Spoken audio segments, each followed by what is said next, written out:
Dans la nuit du 15 au 16 décembre 2020, Delphine Jubilard a disparu à Cagnac-les-Mines dans le Tarn. Une disparition toujours non élucidée et qui inquiète beaucoup les proches et amis de l'infirmière de 33 ans. Alors qu'ils se sont portés partie civile, ils ont également décidé d'engager 3 avocats différents. Jean-Marc Bloch, ancien patron de la police judiciaire de Versailles et co-présentateur de l'émission Non élucidée sur RMC Story, a donné son opinion sur cette initiative à France Bleu ce lundi 25 janvier. Je peux comprendre, oui et non, explique-t-il d'abord. Qui sont ses proches? Ce sont des gens qui ont des intérêts très différents, donc on a une multitude de parties civiles qui ont toutes accès au dossier, indique-t-il ensuite. Il affirme cependant que, ce qui peut poser problème en la circonstance puisqu'il semble que la justice semble penser que sa disparition est l'œuvre d'un tiers. Là, il y a un certain nombre de gens qui vont avoir accès au dossier, rajoute-t-il avant d'affirmer, en principe, le juge d'instruction cherche les preuves en secret. Pour Jean-Marc Bloch, cette affaire peut faire penser à d'autres très similaires.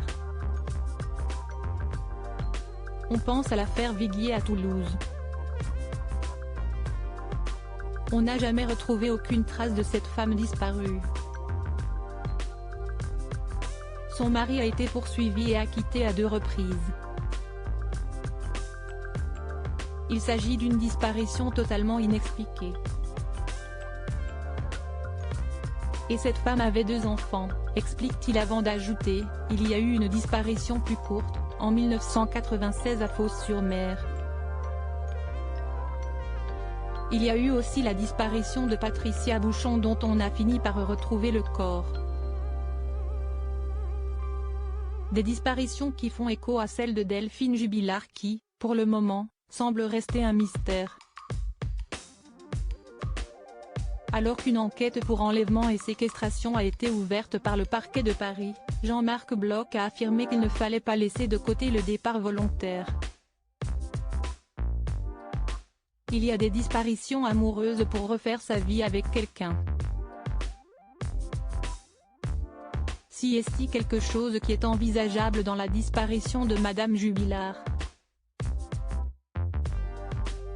A priori, il y avait un divorce en cours. Il y a des gens qui vivent très mal ces périodes. On peut chercher à éviter ce moment difficile, indique-t-il. Que s'est-il réellement passé dans cette affaire? Un crime parfait? Alors que l'enquête se poursuit, Philippe Pressec, l'avocat des proches amis de Delphine Jubilard, a accordé une interview à Paris Match le 22 janvier. Il a ainsi déclaré que, pour le moment, les recherches menées par les gendarmes n'apportent aucun élément nouveau. Une situation qui devient très angoissante, car on commence à avoir la crainte de ne rien trouver, affirme-t-il. Selon ses dires, si on ne trouve pas maintenant, on ne trouvera jamais. Il n'hésite pas à ajouter ensuite que, soit elle a disparu volontairement et sans laisser la moindre trace, ce qui semble très difficile, soit un drame s'est produit et conclut en expliquant, on est devant un crime parfait pour l'instant. Mais où se trouve donc Delphine Jubilard? Est-elle partie de son plein gré?